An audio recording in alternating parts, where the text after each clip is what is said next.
உங்க வீட்ல நீங்க வேலைக்காரி வச்சிருக்கீங்க தானே? வேலைக்காரி இருக்கிறார்கள்.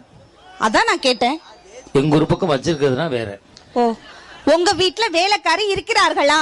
இருக்கிறார்கள். மாதம் எவ்வளவு சம்பளம் தரீங்க? மாசமானா 12,000. என்னது? ஒரு மாசம் ஆனா 12,000. மாதம் எவ்வளவு சம்பளம் தரீங்க? மாதம் 12,000. ஒரு வருஷத்துக்கு எவ்வளவு சம்பளம் தரீங்க? 12 × 12 299. நீ டீ கடை பாக்கி வச்சதெல்லாம் இங்க சொல்லிக்கிட்டு இருக்காத. 147.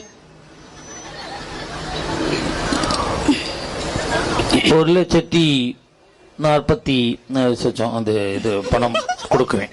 நான் கேக்குறேன், ஒரு வருஷத்துக்கு 1,44,000 ரூபாவா தரீங்க? கல்யாணம் பண்ணி, அதாவது ஒரு ஆஃப்டர் ஆல் வீட்டு வேலை செய்யற அம்மாவுக்கே 1,44,000 ரூபாவா தரீங்களே. கல்யாணம் பண்ணி வந்தவனே வீட்டுக்காரியா, சமையல்காரியா, ஆத்துக்காரியா, புள்ள பெத்து போற மிஷினா, இத்தனை வேலை செய்யறமே, மாசம் இவ்வளவு கூட எந்த பெண்களாவது நாங்க கேட்டிருக்கோமா சார்?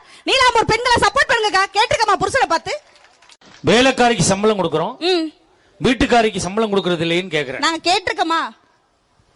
வேலைக்காரி அவ பாக்குற வேலை சரியில்லைன்னா போடினா அடுத்த வீட்டுக்கு வேலைக்கு போயிருவா. நான் வருஷத்துக்கு 6 வேலைக்காரி மாத்தி மாத்தி வச்சுக்கிருவேன். நீ போ சொன்னா போவியா? இல்ல மாத்தி வச்சுக்கிற முடியுமா சார்? உன்னை எவன் எங்கே சேர்ப்பான் சார்? உங்க அப்பனே இங்க அனுப்பிட்டான். நீ எங்க இரு, கேட்ட கேள்விக்கு பதில் சொல்லி ஆகணும். வேலைக்காரி நீ ஒன்னா? வேலைக்காரி நாங்களும் ஒண்ணுன்னு சொல்லல. அப்புறம் என்ன அவ சம்பளம் கேட்கற, நீ கேட்கலன்னு என்ன அர்த்தம்? அதை தாண்டி வேலை செய்யறமே கேக்குறமான்னு கேட்டேன். அதான் கேக்குறியேன்னு.